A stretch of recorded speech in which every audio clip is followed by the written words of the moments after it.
خدا کے لیے مجھے تم اپنے قدموں سے جدا نہ کرنا، ورنہ تو میں مر جاؤں گی۔ ریشما مراد کے قدموں میں جھکی اس کے پیروں کو آنسوؤں سے دھوتے ہوئے گڑ گڑا رہی تھی، اور مراد حیران و پریشان سا کھڑا تھا۔ اس کی سمجھ میں نہیں آ رہا تھا کہ کس طرح وہ روتی بلکتی ریشما کو چپ کرائے۔ جی خدا کے لیے کچھ تو بولو، اگر تم نے مجھے خود سے علیحدہ کیا تو میں کنویں میں چھلانگ لگا دوں گی، میں تم بن نہیں رہ سکتی۔ اب ریشما کی چیخیں تیز ہو رہی تھیں، مراد کی سمجھ میں کچھ نہیں آ رہا تھا۔ ریشما کی چیخیں اس کا دل ادھیڑ رہی تھیں، مگر وہ بہت مجبور تھا، بلکہ اسے مجبور کر دیا گیا تھا کہ وہ اپنی پیاری بیوی ریشما کو چھوڑ دے، اس کو 3 حروف کہہ کر اس رشتے کو ایک جھٹکے سے توڑ ڈالے، ہمیشہ ہمیشہ کے لیے خود سے علیحدہ کر دے، اس کے ساتھ گزارے ہوئے خوبصورت لمحات کو بھول جائے۔ کچھ تو بولو۔ ریشما نے اس کے پیروں پر ہاتھ رکھے رکھے سر اٹھا کر اس کی طرف دیکھا۔ ریشما کی آنکھوں کے سرخ ڈوروں نے مراد کے دل میں ہلچل مچا دی۔ اس کا چہرہ آنسوؤں سے تر تھا، گال ہلدی کی طرح زرد تھے، سیاہ گھنیرے بال بکھر گئے تھے۔ لمحے کے 1000ویں حصے میں مراد کے جی میں آیا وہ ان خوبصورت بالوں کو انگلیوں سے سنوارتے ہوئے ریشما کے کان میں کوئی خوبصورت سا جملہ کہہ کر اس کے گالوں کی زردیوں کو گلابیوں میں بدل دے، مگر پھر اچانک اسے پنچایت کا فیصلہ یاد آ گیا۔ تم ریشما کو طلاق دے دو، جس طرح اس کے بھائی فضل نے تمہاری بہن شادو کو طلاق دی ہے۔ تم فضل کی بہن کی پیشانی پر بھی وہی داغ لگا دو، کیونکہ وٹے سٹے میں یہی ہوتا ہے۔ اگر تم یہ نہیں کرو گے تو پنچایت کو یہ اختیار ہوگا کہ وہ تم دونوں کو ہمیشہ ہمیشہ کے لیے علیحدہ کر دے۔ تم میری موت اور زندگی کا فیصلہ سنا دو، میں لمحے لمحے کی موت مر رہی ہوں، ایک ہی مرتبہ میرا گلا گھونٹ دو۔ ریشما نے مراد کے گھٹنے سے سر رگڑتے ہوئے کہا۔ سنو ریشما، مراد کے لب کپ کپائے، اس نے جھک کر ریشما کو دونوں بازوؤں سے تھام کر اپنے مقابل کھڑا کیا۔ وہ سسکی، تم تو مجھے ریشم کہتے تھے۔ اتنی جلدی وہ جملہ بھی مکمل نہ کر پائی اور دونوں ہاتھوں سے چہرہ چھپا کر رو دی۔ تم یہ دیکھو فضل نے کیا کیا ہے، ہمارے خاندان میں کبھی ایسا نہیں ہوا، برسوں سے وٹے سٹے کی رسم چلی آ رہی ہے، مگر آج تک طلاق نہیں ہوئی، اور تمہارے بھائی نے شادو کو طلاق دے دی ہے۔ آخر کیوں؟ مراد کی سمجھ میں نہیں آ رہا تھا کہ کیا کہے۔ اس کے جرم کی سزا مجھے کیوں دے رہے ہو؟ وہ منمنائی۔ تمہارے بھائی نے کون سے جرم کی سزا شادو کو دی ہے؟ تم خود پوچھ لو اس سے، مجھے کیا خبر؟ ریشما نے معصومیت سے کہا۔ پنچایت نے پوچھا تھا اس سے، مگر وہ کچھ بولا ہی نہیں۔ مراد مٹھیاں بھینچ کر بولا، جی پھر میرا کیا قصور ہے؟ ریشما کے گالوں پر آنسو تواتر سے بہہ رہے تھے۔ تم بھگتو۔ مراد ایک دم سنگ دل بن گیا۔ جی تم پڑھے لکھے ہو، ریشما نے یاد دلایا کہ تعلیم تو آگاہی دیتی ہے، شعور دیتی ہے۔ تعلیم حاصل کر کے انسان اپنی رسم و رواجوں سے چشم پوشی نہیں کر سکتا۔ میں نے یہیں رہنا ہے، اپنے رواجوں کو میں کیسے بھول جاؤں؟ ہم کہیں اور چلے جاتے ہیں۔ ریشما نے راہ دکھائی۔ نہیں، میں تمہیں کہیں نہیں لے جا سکتا، میں تمہاری بیوی ہوں، کوئی تم مجھے بھگا کر تو نہیں لے جا رہے نا؟ ریشما نے اسے جھنجھوڑ ڈالا۔ کچھ بھی ہو۔ پھر ریشما کا گلا اپنے ہاتھوں سے گھونٹ دو۔ میرے جسم کو تم نے چھوا ہے، اس کے بعد کوئی مرد نہیں چھو سکے گا۔ اس دل پر تمہارا نام لکھا ہے، اسے میں نہیں کھرچ سکتی۔ گھونٹ دو میرا گلا، مگر طلاق کا شعلہ میری طرف نہ پھینکنا، میں راکھ ہو جاؤں گی۔ میری آرزو یہی رہی ہے کہ تم مجھے قبر میں اتار دو۔ تم گھونٹ دو میرا گلا۔ ریشما اس کے سینے پر مکے مارتے ہوئے بولی، اور پھر روتے روتے مراد کے بازوؤں میں جھول گئی۔ مراد بالکل بھی نہ گھبرایا۔ اسے پتا تھا کہ جو عورت اپنے مرد کو پوجا کی حد تک چاہتی ہو، وہ کبھی شوہر سے جدائی کا تصور بھی نہیں کر سکتی۔ جدائی سے زیادہ وہ موت کو ترجیح دیتی ہے۔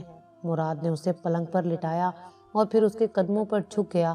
ریشم، میری جان، میری روح، میں تجھے چھوڑنے کا تصور نہیں کر سکتا، یہ بھی کبھی نہیں کر سکتا۔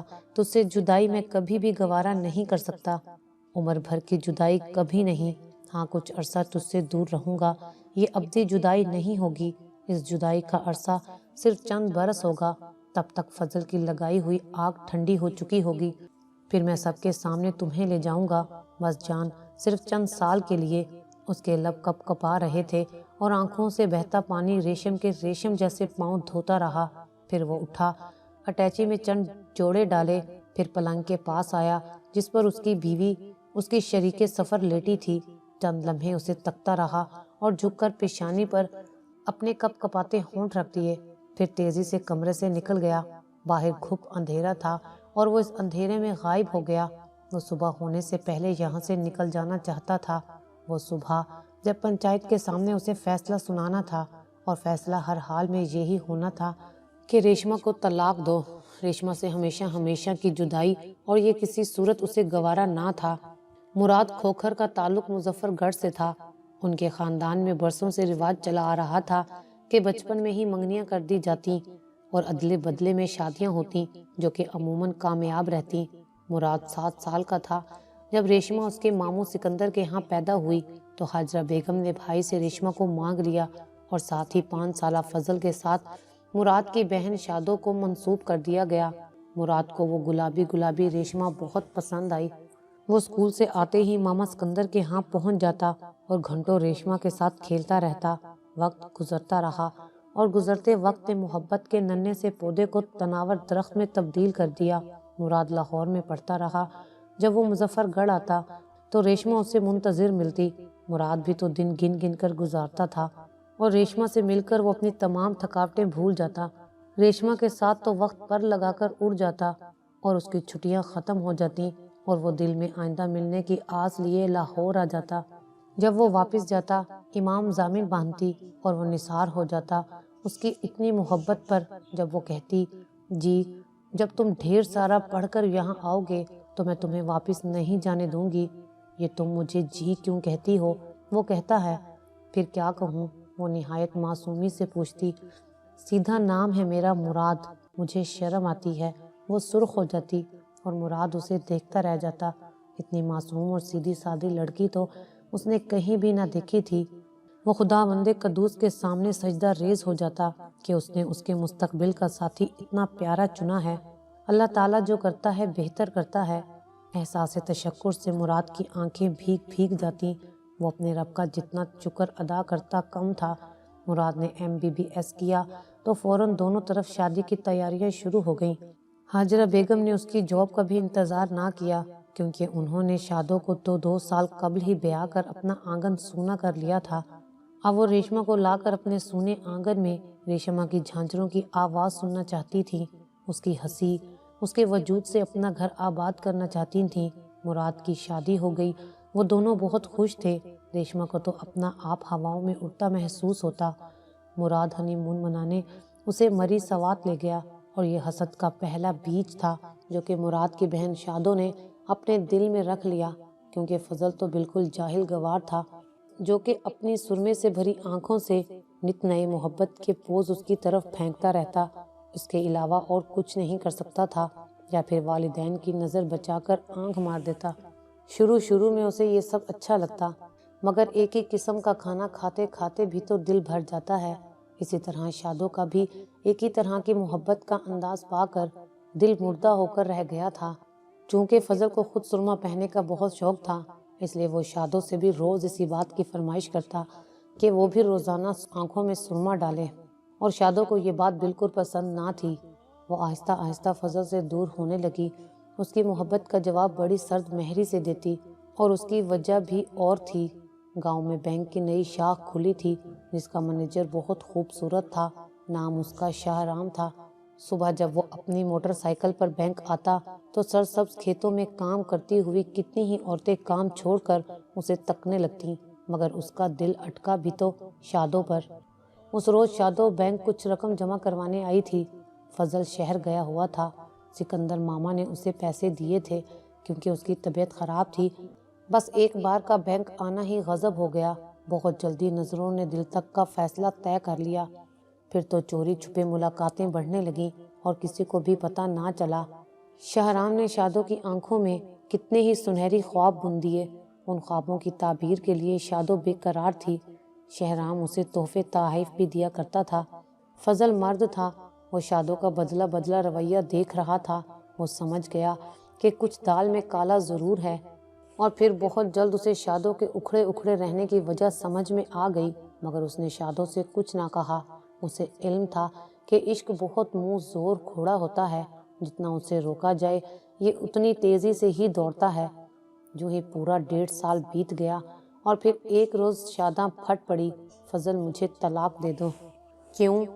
فضل نے بہت اطمینان سے پوچھا، جیسے کہ یہ کوئی بات ہی نہ ہو۔ میں تمہارے ساتھ خوش نہیں رہ سکتی، وہ بولی۔ اب 4.5 سال بعد تمہیں پتہ چلا ہے؟ فضل نے کہا۔ ہاں، وجہ پوچھ سکتا ہوں؟ فضل نے کڑے تیوروں سے اس کی طرف دیکھا۔ میں تمہارے ساتھ نہیں رہ سکتی فضل، میں گھٹ کر رہ گئی ہوں۔ یہاں میرا بچپن بھی اسی گاؤں میں گزرا اور جوانی بھی، مگر میں تبدیلی چاہتی ہوں۔ میں یہاں سے جانا چاہتی ہوں شہر، وہاں رہنا چاہتی ہوں۔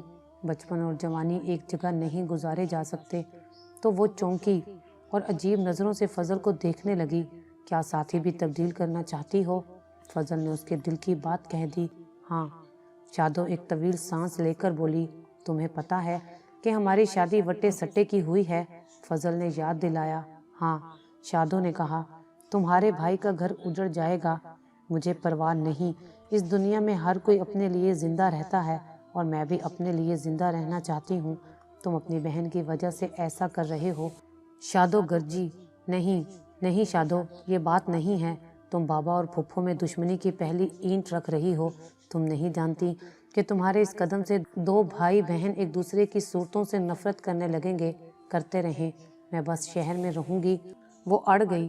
ٹھیک ہے، جیسے تمہاری مرضی، کیونکہ جب عورت مرد کے پاس نہ رہنا چاہے تو مرد کو اسے مجبور نہیں کرنا چاہیے۔ تم بعد میں ضرور پچھتاؤ گی۔ پچھتاوے کے دکھ بہت بڑے ہوتے ہیں۔ گیا وقت کبھی لوٹ کر نہیں آتا۔ تم کتنی ہی آوازیں دو، میں گزرے وقت کو کبھی آواز نہیں دوں گی۔ اس وقت نے مجھے دیا ہی کیا ہے جو میں اسے یاد رکھوں؟ شادو نے منہ بنا کر اس کی بات کاٹی۔ یہ تم نہیں، تمہارا عشق بول رہا ہے۔ فضل دانت پیس کر بولا۔ چلی جاؤ، میں نے تمہیں طلاق دی، طلاق دی، طلاق دی۔ فضل چیخا اور کمرے سے نکل گیا۔ شادو حیران پریشان رہ گئی۔ اسے امید نہیں تھی کہ فضل اتنی جلدی 3 بول دے گا اور وہ منٹوں میں ہی سہاگن سے طلاقن ہو جائے گی۔ اور پھر نہ جانے کیوں وہ دونوں ہاتھوں میں چہرہ چھپا کر رو دی۔ اپنے رونے کی وجہ اسے سمجھ میں نہ آئی، اور جب سپہر کو وہ اپنے میکے پہنچی تو حاجرہ بیگم نے حیرت سے اسے دیکھا۔ وہ کبھی اتنی لٹی ہوئی نہ آئی تھی، اور پھر اس نے دھماکہ ہی کر دیا۔ اماں، فضل نے مجھے طلاق دے دی۔ وہ ماں سے لپٹ گئی۔ سارا الزام فضل پر آیا۔ مراد بھی گھر آیا ہوا تھا۔ وہ سروس لاہور میں کرتا تھا، مگر ہر 15 روز بعد 1-2 روز کے لیے آ جایا کرتا تھا۔ ریشمہ کے بغیر وہ رہ نہیں سکتا تھا، حالانکہ وہ چاہتا تھا کہ ریشمہ اس کے ساتھ رہے، مگر وہ اپنی پھوپھی کو اکیلا چھوڑ کر نہیں جا سکتی تھی۔ اور مراد شوخی سے پوچھتا، شادی تمہاری میرے ساتھ ہوئی ہے یا اماں سے؟ تو وہ شرما کر کہتی، اگر پھوپھی اماں نہ ہوتی تو تم کہاں سے آتے؟ مجھ پر پہلا حق ان کا ہے، پھر تمہارا۔ تو مراد اس پر نثار ہو جاتا۔ اب بہن جو طلاق کا ٹیکا ماتھے پر سجا کر آئی تھی تو مراد کا دل اجڑ کر رہ گیا۔ ریشمہ کا دل خزاں رسیدہ پتے کی طرح کانپ کر رہ گیا۔ اس کی چھٹی حص اسے باخبر کر رہی تھی آنے والے وقت سے، جو کہ اس کی ازواجی زندگی میں انگارے بھرنے کے لیے آنے والا تھا۔ اسے پتا تھا کہ اب کیا ہونے والا ہے۔ شام کو پنچایت بیٹھی اور فیصلہ یہ سنایا کہ مراد بھی فضل کی بہن کو طلاق دے کر حساب برابر کر دے۔ اور جب لٹا لٹا سا مراد عشاء کے بعد گھر آیا تو ریشمہ تو پہلے ہی رو رہی تھی۔ اس نے مراد کے قدموں میں سر رکھ دیا کہ وہ اسے خود سے جدا نہ کرے، اور مراد ایسا نکلا کہ اسے بے ہوش چھوڑ کر گھر سے چلا گیا۔ صبح جب حاجرہ بیگم اس کے کمرے میں آئیں تو وہ گھٹنوں میں سر دیے بیٹھی تھی۔ اس کی تو آنکھوں کے آنسو تک خشک ہو گئے تھے۔ حاجرہ بیگم کتنی ہی دیر تک دروازے کے بیچ کھڑی اپنی بیٹیوں جیسی بہو کو دیکھتی رہی۔ بھلا وہ کیسے اس پیاری سی لڑکی کو بھیج دیتی واپس؟ کتنی چاہت سے وہ بیاہ کر لائی تھی اسے، اور اب اپنی بیٹی کی کوتاہی کی سزا اسے دیتی؟ یہ بھلا کیسے ممکن تھا؟ فضل تو رات ہی سب کچھ انہیں بتا گیا تھا شادو کے سامنے، اور گڑ گڑا کر بولا تھا، پھپھو جی، میری بہن کا گھر نہ اجاڑنا، تمہاری بیٹی نے خود اپنے گھر کو آگ لگائی ہے۔ اور حاجرہ بیگم جو بہت غصے میں تھیں، جب انہوں نے شادو کی طرف دیکھا تو اس نے سر جھکا لیا، جس کا مطلب تھا کہ فضل جو کچھ کہہ رہا ہے درست ہے۔ تب انہوں نے ایک طویل سا سانس کھینچا۔ نہیں فضل، تمہاری بہن یہیں رہے گی۔ میری بیٹی کی کمینگی کی سزا بہو کو نہیں ملے گی، یہ میرا فیصلہ ہے۔ پنچایت کچھ نہیں کرے گی۔ پھر وہ کتنی ہی دیر تک فضل کو یقین دلاتی رہیں کہ اس کی بہن کو کوئی دکھ نہیں ہوگا، یہاں جیسے وہ پہلے رہا کرتی تھی ویسے ہی رہے گی۔ فضل کے جانے کے بعد جب وہ بہو کے کمرے کی طرف آئیں تو پہلے تو وہ جھجکیں مگر پھر اندر آ گئیں۔ وہ سمجھیں کہ ریشمہ سوئی ہوئی ہے، مراد شاید یہیں کہیں ہوگا، اور وہ پرسکون سی ہو کر اپنے کمرے میں جا لیٹیں۔ نیند ان کی آنکھوں سے کوسوں دور تھی، اور کیوں نہ ہوتی، بیٹی خود کو اجاڑ کر آ گئی تھی۔ وہ سوچ رہی تھیں کہ اب اسے کون قبول کرے گا، مگر انہیں معلوم نہیں تھا کہ بیٹی نے اپنا سائبان ڈھونڈ لیا ہے۔ فضل نے انہیں شاہرام کے بارے میں کچھ نہیں بتایا تھا، صرف اتنا کہا تھا کہ یہ میرے ساتھ خوش نہیں ہے۔ جھوٹ پر جھوٹ بولے تھے، مگر کہیں بھی یہ نہ کہہ سکا کہ پھپھی آپ کی بیٹی شہر کے خواب دیکھ رہی ہے، وہ بھی شاہرام کے ساتھ، اس کے ساتھ ایک نیا گھر بسانے کے۔ مگر نہ جانے فضل نے یہ سب کیوں نہ بتایا، شاید وہ پنچایت کے سامنے اپنے خاندان کی بدنامی نہیں چاہتا تھا۔ سبھی ہنستے، کوئی یہ نہ دیکھتا کہ ان کی ہنسی حساس دلوں میں کتنے زخم کر ڈالے گی۔ لوگوں کو تو بس ہنسنے سے کام ہوتا ہے۔ ہاجرہ بیگم دروازے کے بیچوں بیچ کھڑی بہو کو دیکھے جا رہی تھی، پھر ریشمہ بیٹھے بیٹھے ایک دم اٹھی اور ان کے قدموں سے لپٹ گئی۔ پھپھی اماں، میں اس گھر سے کہیں نہیں جاؤں گی، خدا کے لیے پھپھی اماں مجھے خود سے مراد سے جدا نہ کریں ورنہ میں مر جاؤں گی۔ وہ گڑ گڑا رہی تھی، تم یہیں رہو گی میرے پاس۔ انہوں نے جھک کر ریشمہ کو اٹھایا اور سینے سے لپٹا لیا۔ تم کہیں نہیں جاؤ گی، بہوئیں واپس بھیجنے کے لیے تو نہیں لائی جاتی۔ ہاجرہ بیگم ریشمہ کی پیٹھ پر ہاتھ پھیرتے ہوئے بولی تھی، اور ریشمہ نے پرسکون ہو کر ایک طویل سانس لی۔ اب اسے کوئی ڈر نہ تھا۔ پھر اسے مراد کا خیال آیا۔ پھپھی اماں وہ یہیں کہیں ہوگا، انہوں نے نہایت اطمینان سے کہا۔ تم پرسکون رہو، پریشان مت ہونا، اچھا؟ ہاجرہ بیگم نے اس کے گال چومے اور چلی گئیں۔ صبح سے دوپہر ہوئی اور پھر شام کے کندھوں پر بھی رات جھکنے لگی، مگر مراد نہ آیا۔ ریشمہ نے اس کی اٹیچی دیکھی، وہ غائب تھی، اور گزرتا ہوا ایک ایک پل اسے بتا گیا کہ اس کا شوہر چلا گیا ہے، اس کی زندگی کا ساتھی اسے چھوڑ گیا ہے۔ وہ منتظر ہی رہی، اور وہ ایسا گیا کہ لوٹ کر نہ آیا۔ وقت گزرتا رہا، اپنے سامنے آتی ہر چیز کو روندا ہوا۔ شادو ہمیشہ ہمیشہ کے لیے شاہرام کے ساتھ چلی گئی۔ ہاجرہ بیگم نے اس سے کہہ دیا تھا کہ وہ لوٹ کر یہاں نہ آئے، آج سے وہ ان کے لیے مر چکی ہے، اور پھر وہ واقعی لوٹ کر نہ آئی۔ پورے 11 برس بیت گئے، ریشمہ نے کبھی اپنے گھر کی دہلیز پار نہ کی۔ کیا خبر کبھی مراد لوٹ آئے، وہ سوچتی، مگر وہ تو ایسا گیا کہ جیسے اپنی ریشم کو جانتا ہی نہ تھا۔ اس عرصے میں فضل نے کہاں کہاں نہ اپنی بہن کے سواگ کو تلاش کیا، مگر وہ نہ ملا۔ فضل تھک ہار کر بیٹھ گیا۔ وہ سوچتا، ریشمہ عورت ہے، شادو بھی تو عورت ہے، ریشمہ بھی اسی زمین کی ہے، شادو بھی یہیں کی تھی، پھر دونوں میں اس قدر فرق کیوں ہے؟ اف، شادو تم نے کتنے لوگوں کو دکھی کیا، اللہ کرے تم بھی سکھی نہ رہو، ہمیشہ تڑپتی رہو۔ ریشمہ اپنے مراد کا انتظار کرتی رہی۔ ہاجرہ بیگم نے کئی مزاروں پر جا کر منتیں مانگی، خدا کے حضور گڑ گڑاتی رہیں۔ تبھی انہیں پتہ چلا کہ ایک نئے بزرگ ساتھ والے گاؤں میں آئے ہیں۔ وہ ہر جائز کام کے لیے ایسا تعویذ دیتے ہیں کہ کام ہو جاتا ہے۔ ہاجرہ بیگم زبردستی ریشمہ کو ان کے پاس لے گئیں۔ وہ راستے بھر یہی کہتی رہیں، پھپھی اماں اگر مراد آ گیا تو کیا کہے گا، میں اسے نہ ملی تو ناراض ہوگا۔ مگر ہاجرہ بیگم نے اس کی ایک نہ سنی، وہ تو دیوانی ہو گئی تھیں اپنے ساجن کی جدائی میں۔